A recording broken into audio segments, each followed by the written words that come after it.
Good morning, good evening, जब भी आप ये वीडियो देख रहे हैं।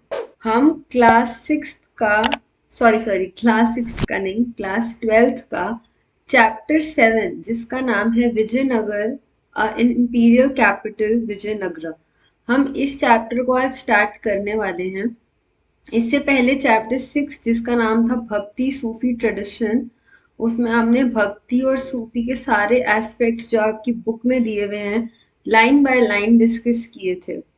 इस चैप्टर की टाइम लाइन, मैंने ना ये चैप्टर 15 मिनट्स की क्विक रिविजन में बनाया था, तो उस टाइम पे मुझसे बहुत बच्चों ने कमेंट बॉक्स में पूछा था कि मैम इस चैप्टर की टाइम लाइन बता दो। तो मेरे को पता नहीं क्यों बड़ी अटपटा सा लगा वो, क्योंकि डिस्कशन जब मैं 15 मिनट्स का भी चैप्टर बता रही थी तो मैंने टाइम तो बताया था, लेकिन ठीक है, अब हम डिटेल में पढ़ेंगे तो आप लोग एक एक टाइम लाइन समझते चलिएगा। तो सबसे पहले मैं चैप्टर शुरू करने से पहले यही बता देती हूँ कि ये 14th से लेके 16th सेंचुरी के बीच की बात है। और टू बी प्रिसाइज, मैं आपको अभी जब डिस्कशन शुरू करूंगी तो मैं आपको बता दूंगी। सबसे पहले चैप्टर शुरू करने से पहले हमें ये पता होना चाहिए कि ये जिस विजयनगरा के ऊपर पूरा का पूरा चैप्टर 7 है हमारा, वो आखिर है कहाँ पे। तो इस चैप्टर की इंट्रोडक्शन से पहले हम एक बार मैप में समझ लेते हैं कि विजयनगर एम्पायर है कहाँ। तो ये देखिए, ये विजयनगर एम्पायर है, अगर आपको दिख रहा हो। और विजयनगर के आसपास बीजापुर, गोलकोंडा, आपको जब मैं आगे डिस्कस करूंगी तो आपको धीरे धीरे ये जगहें भी, इनके नेबरिंग एरियाज के बारे में पता चलेगा। लेकिन आपको पता होना चाहिए, मैं आपको जूम आउट कर देती हूँ, कि ये हमारा इंडिया है। तो इस वक्त जिस हम विजयनगर की बात कर रहे हैं, विजयनगर एम्पायर साउथ इंडिया के ये वाला पूरा एरिया है। एक इमेज बन जाए ना दिमाग में तो चैप्टर पढ़ने में आसानी होती है। तो इसीलिए मैं आपको बता रही हूँ कि ये एरिया, ये विजयनगर एम्पायर का एरिया है, जिसके बारे में हम इस पूरे चैप्टर में डिस्कस करेंगे। तो चलिए शुरू करते हैं। Hello and welcome to success mindset channel. अगर आप चैनल से फर्स्ट टाइम जुड़ रहे हैं तो चैनल को सब्सक्राइब करना और उसके साइड में बेल आइकन को क्लिक करना मत भूलिएगा, ताकि कोई भी अपडेटेड वीडियो आप मिस ना करें। अगर आपने चैनल में सब्सक्राइब कर लिया है लेकिन वीडियो को लाइक नहीं किया तो लाइक भी कर लीजिए। एक मोटिवेशन मिलता है जब आप लोग सपोर्ट करते हैं। वैसे आप लोग ऑलरेडी इतना सपोर्ट कर रहे हैं जिसके लिए बहुत बहुत थैंक यू। तो शुरू करते हैं चैप्टर। तो हमने देखा विजयनगर एम्पायर साउथ इंडिया में लाई करता है। विजयनगरा और a city of victory, both a city and the empire. आज भी तबीयत थोड़ी सी ठीक नहीं है, तो पहले ही आप लोगों को बता दिया है। तो हम बात कर रहे हैं विजयनगर की। तो विजयनगर एक सिटी और साथ ही साथ उसको एक एम्पायर भी कहा जाता है। इस एम्पायर का सबसे पहले हम इंट्रोडक्शन या कह सकते हैं हिस्ट्री जान लेते हैं। तो ये एम्पायर 14th सेंचुरी में फाउंडेड बाय अ हेडे इट स्ट्रेच। अब देखिए, हम 14th सेंचुरी से 16th सेंचुरी की बात कर रहे हैं, तो इसकी शुरुआत 14th सेंचुरी में ही हुई थी। कहाँ पे? मोस्टली तब रिवर के आसपास सेटलमेंट्स होती थी, क्योंकि रिवर एक बहुत इम्पोर्टेंट रोल प्ले किया करती थी। तो यहाँ पे ये river Krishna in the north to the extreme south of the peninsula, इस एरिया में जहाँ पे कृष्णा रिवर स्ट्रेच हो रही थी, वहां पे विजयनगर एम्पायर फाउंड किया गया। 1565, ये इंट्रोडक्शन नहीं, अब ये एंड है बिल्कुल। इस टाइम तक इस पूरे एरिया को, इस पूरी सिटी को एक तरीके से डेजर्ट कर दिया गया था। यहाँ पे अटैक हुए थे और लोग यहाँ से भाग गए थे। तो ये इसका अंत था although it fell into ruin in 17th से 18th centuries. ये बिल्कुल ही खत्म हो गई, लेकिन आज भी ये कृष्णा तुंगभद्रा द्वाब में जो लोग रह रहे हैं उनकी मेमोरीज में ये एम्पायर आज भी एग्जिस्ट करता है. आज भी एग्जिस्ट करता है ऐसे मेरा मतलब है कि जो वहां की कृष्णा तुंगभद्रा द्वाब एरिया में लोग रहते थे उन लोगों की मेमोरीज में ये एम्पायर एग्जिस्ट करा. अब इस एम्पायर को हम्पी के नाम से भी रिमेम्बर किया जाता है और ये नाम माना जाता है कि वहां की एक देवी जिनका नाम था पंपा देवी उनसे डिराइव हुआ था. तो विजयनगर एम्पायर को आप बड़े सारे नाम से जान सकते हो, सिटी ऑफ विक्ट्री और हम्पी. हम्पी नाम कहाँ से पड़ रहा है? हम्पी नाम वहां की एक देवी, लोकल मदर गॉडेस, जो वहां के ओरल ट्रेडिशंस थे. क्योंकि हमें ना रिटन एस्पेक्ट थोड़ा कम मिलता है पुराने जब भी हम बात करते हैं हिस्ट्री में, तो जो भी ओरल ट्रेडिशंस आर्कियोलॉजिकल फाइंडिंग्स मिली हैं, जो हमें वहाँ पे मॉन्यूमेंट्स मिले हैं, इंस्क्रिप्शंस मिले हैं, अलग अलग चीज़ें मिली हैं, उनको ओरल ट्रेडिशन के साथ कंबाइन करके कि वहाँ पे कुछ मॉन्यूमेंट्स थे, वहाँ मतलब जो हमें ठोस चीज़ें मिल रही हैं, आर्कियोलॉजिकल फाइंड्स हो गए, इंस्क्रिप्शंस हो गए, इनके साथ ओरल ट्रेडिशंस जो वहाँ की मान्यताएं चल रही थी उनको मिलाया गया और तब जाके विजयनगर एम्पायर कहीं डिस्कवर हुआ. तो ये जो हम बात कर रहे हैं ये कॉम्बिनेशन की, ये सोर्स की बात हो रही है. अगर आप कॉम्पिटिटिव एग्जाम की तैयारी कर रहे हैं तो आपको सोर्स पता होना जरूरी है. आगे बढ़ते हैं. अब डिस्कवरी ऑफ हम्पी. जैसे हड़प्पा का हमने डिस्कवरी पढ़ी थी, हमने स्तूपास के टाइम पे अमरावती सांची स्तूपा की डिस्कवरी पढ़ी थी, कुछ उसी तरह आज हम पहले इसकी डिस्कवरी पढ़ते हैं. क्योंकि कुछ सभ्यताएं बहुत अच्छी थी लेकिन उनका कोई हमें सबूत नहीं मिला या हमें तब नहीं पता था पहले, तो वो बाद में जाके जब डिस्कवर हुई तो उनकी भी एक कहानी है, तो हम वो जानेंगे. हम्पी के एरिया में कुछ खंडित चीजें, कुछ र्यून्स 1800 के करीब में एक इंजीनियर जिनका नाम था कर्नल कॉलिन मैकेंजी, उनकी नजर में कुछ आई चीजें. ये तब हम जब 1800 की बात कर रहे हैं तब हमारे ऊपर ब्रिटिश राज चल रहा है और कर्नल कॉलिन मैकेंजी भी एक इंग्लिश ईस्ट इंडिया कंपनी के ही एम्प्लॉय थे. कर्नल कॉलिन मैकेंजी के बारे में एक बात आप याद रखिएगा कि ये फर्स्ट जो सर्वे मैप था इस साइट का उन्होंने ही प्रिपेयर किया था. वहां की जो इनिशियल इंफॉर्मेशन उनको रिसीव हुई, memories of priests of Virupaksha temple and shrine of Pampa Devi. Pampa Devi ji का जो श्राइन है और जो विरूपक्षा टेम्पल, ये दो एरियाज बहुत इंपॉर्टेंट हैं और वहां वो गए और उन्होंने कुछ इंफॉर्मेशन रिसीव, क्योंकि चीजें ओरल ट्रेडिशन में चल रही थी, तो उन्होंने वहां के प्रीस्ट जो उस मंदिर के पंडित हैं और उन विरूपक्षा टेम्पल के और पंपा देवी श्राइन के, उनको जो भी इंफॉर्मेशन रिसीव हुई उन्होंने उसके बेस पे फर्स्ट सर्वे मैप उस एरिया का बना डाला, क्योंकि वो इंजीनियर थे, उनको ये सब आता था. अब 1800 की बात चल रही है. 1800 से आगे चलते हैं हम 1856. सो 1856 में जाहिर सी बात है थोड़ी टेक्नोलॉजी बेहतर हो गई, चीज़ों का विस्तार हुआ.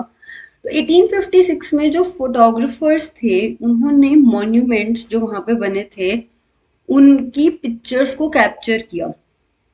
इससे क्या हुआ, जो स्कॉलर्स थे, जो विद्वान थे, जिनको इन चीजों की नॉलेज थी, उन्होंने भी इसको पढ़ना शुरू किया।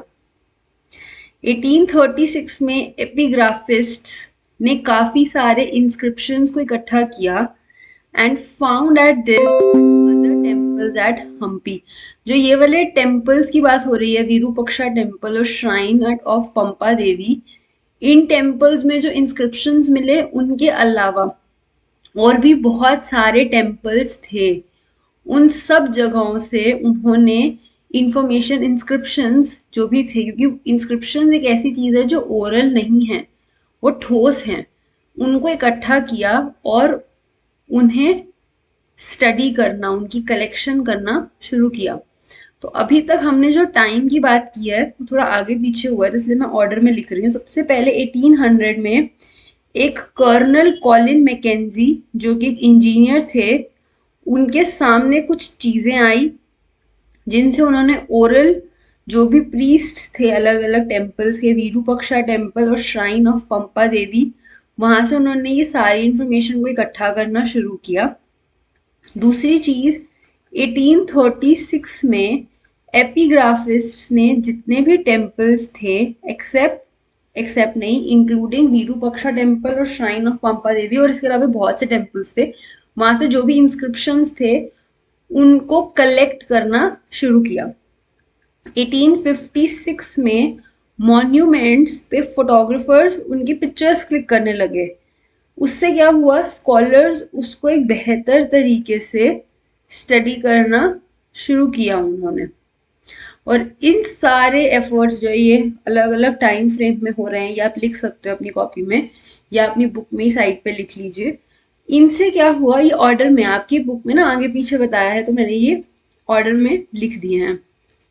इनसे फाइनली, इन एफर्ट से हमारे को जो सिटी है या फिर जो एम्पायर है, विजयनगर एम्पायर, इसकी हिस्ट्री हम लोग रिकंस्ट्रक्ट कर पाए।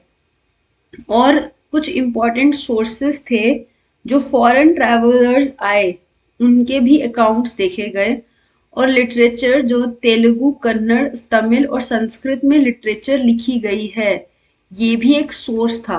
तो सोर्सेज में एक तो टेम्पल की इंस्क्रिप्शंस, दूसरा ओरल टेस्टिमनीज, जो भी ओरल बातें प्रीस्ट्स के थ्रू रिकॉर्ड हुई, तीसरा फॉरेन ट्रैवलर्स के रिकॉर्ड, और चौथा ये जो लिटरेचर था कन्नड़, तेलुगु, तमिल में। तो हमने चार ओपन एक इंस्क्रिप्शंस की बात की, एक हमने प्रीस्ट्स की जो ओरल मेमोरीज रिकॉर्ड हुई वो, फॉरेन ट्रैवलर्स भी आए थे वो वाले, उनकी जो अकाउंट्स उनको देखा, और अलग अलग जो लिटरेचर लिखे गए थे। तो ये चार सोर्सेज आपको यहाँ पे समझ आ रहे हैं। ऊपर अगर नहीं भी समझ आते सोर्सेज, तो ये आपको ठोस विद एग्जाम्पल समझा दिया गया है। तो अब यहाँ से ये लिख लीजिएगा, बहुत इंपॉर्टेंट था। Rayas, Nayakas and sultans. अब according to tradition and epigraphic evidences, जो भी हमें उस वक्त के इंस्क्रिप्शंस मिल रहे हैं और जो भी हमें वहाँ की बातें पता चली हैं, वो एविडेंस ये सजेस्ट करते हैं कि दो भाई हरिहरा एंड बुक्का ने एक्चुअली ये एम्पायर को फाउंड किया था 1336 में। तो मैंने स्टार्टिंग में चैप्टर के बताया था कि मुझसे ये क्वेश्चन बहुत ज़्यादा पूछा जाता है कि ये एम्पायर कब से शुरू हुआ। तो 1336 से 1565 तक जो ये वाला टाइम है, इस टाइम में ये डेजर्टेड हो गया था, लोग भागने लग गए थे। और 17th से 18th सेंचुरी के बीच में तो ये एम्पायर बिल्कुल बस मेमोरीज में रह गया था। ठीक है, तो ये आपकी एनसीईआरटी का टाइम फ्रेम है, मैंने कुछ नहीं बताया कि आप आगे कहो मैम आपने तो गलत बता दिया। तो आपको मैं विद प्रूफ एक बार और दिखा ही देती हूँ कि यहाँ पे ये देख लीजिए, इसमें ये लिखा है 1565 में city was sacked although it fell into ruin in 17th से 18th सेंचुरी के बीच में। तो काफी हद तक लोग भाग गए थे वहां से, क्योंकि इतने अटैक कर रहे थे, एंड बिल्कुल वो लोग लूट के हमारे जो विजयनगर एम्पायर था इसको बिल्कुल खराब कर दिया था उन्होंने। तो यहाँ के जो लोग थे वो भाग गए थे इस एरिया से, जो आपको अगर मैं बताऊंगी। तो और बिल्कुल ये एंड ही हो गया था इसका 17 से 18 सेंचुरी के बीच में। और इसकी शुरुआत कहाँ से हुई? शुरुआत इसकी हुई 1336 से। माना जाता है दो ब्रदर्स थे जिनका नाम था हरिहरा एंड बुक्का, उन्होंने किया था। अब एम्पायर में आपको पीपल अलग अलग लैंग्वेज बोलते हुए दिखेंगे, अलग अलग धर्म, अलग अलग ट्रेडिशन फॉलो करते हुए मिलेंगे। एम्पायर के नॉर्थ फ्रंटियर में विजयनगरा किंग के जो कॉम्पिटिटर रूलर्स थे वो थे दक्कन के सुल्तान और गजापति रूलर्स। ये बहुत इंपॉर्टेंट है कि दो उस टाइम के जो फ्रंटियर में कॉम्पिटिटर्स थे वो थे सुल्तान ऑफ दक्कन और गजापति रूलर्स ऑफ ओडिशा। और इन दोनों को क्या चाहिए था? रिवर वैली पे कंट्रोल, क्योंकि मैंने आपको शुरू में बताया था कि रिवर एक बहुत इंपॉर्टेंट वजह होती थी, यहीं पे ही सेटलमेंट्स हुआ करती थी। तो ये दोनों भी यही चाहते थे, इस एरिया पे कंट्रोल, क्योंकि जिसके पास रिवर पे कंट्रोल है उसका ट्रेड बेहतर होगा, उसके पास रिसोर्सेज ज्यादा होंगे और अलग अलग स्टेट से इंटरेक्शन भी होगा। तो इसीलिए ये रूलर्स क्या चाहते थे? सुल्तान ऑफ दक्कन और गजापति रूलर्स ऑफ ओडिशा ये इस एरिया पे कंट्रोल करना चाहते थे। रूलर्स ऑफ विजयनगरा ने जो concept of building technique which they then developed the rulers of Vijayanagara borrowed concepts and building techniques which they then developed further। उन्होंने आगे इस आर्किटेक्चर को और ज्यादा बेहतरीन किया। वहां पे बहुत सारे मंदिर आपको मिलेंगे, वहां बेहतरीन तरीके के आपको काम उनके ऊपर किया गया, आपको हिस्ट्री मतलब आपको वहां के मॉन्यूमेंट्स में आपको दिखेगा, ये आप देख ही सकते हैं। कुछ आपको एरिया विटनेस होगा जो कि पावरफुल स्टेट जैसे कि चोला इन तमिलनाडु या होयसस इन कर्नाटका, उनके भी जब टाइम में ये एम्पायर का कुछ पार्ट था तो वहां पे भी ये स्टेट और ज्यादा पावरफुल हुई थी। और यहाँ के जो रूलिंग स्टेट्स थे उन्होंने पैटर्नेज दी थी, वो टेम्पल्स को मतलब मनी दिया करते थे या पैटर्नेज देते थे कि उन्होंने बहुत बेहतरीन टेम्पल्स बने। जैसे बिरहादी सिवारा टेम्पल तंजावर में है और चिन्नकेश्वरा टेम्पल बिल्लौर में। जो कि विजयनगर रूलर्स थे ये अपने आप को रायाज बोलते थे। build on these traditions and carried them to literally a new heights। जो कुछ पहले का एरिया विजयनगर एम्पायर का चोला एम्पायर के अंडर आता था, तमिलनाडु के अंडर वाला एरिया या फिर कर्नाटक के एरिया जो पावरफुल रूलर्स के अंडर आते थे, तब भी ये एरिया काफी बढ़ा था। और फाइनली जब विजयनगर एम्पायर का ये हिस्सा बना तो इन रूलर्स ने उसको काफी ट्रेडिशनल, काफी अच्छे से इसको ग्रो किया। और वहां के जो रूलर्स थे वो अपने आप को राजा नहीं, वो अपने आप को रायाज कहते थे।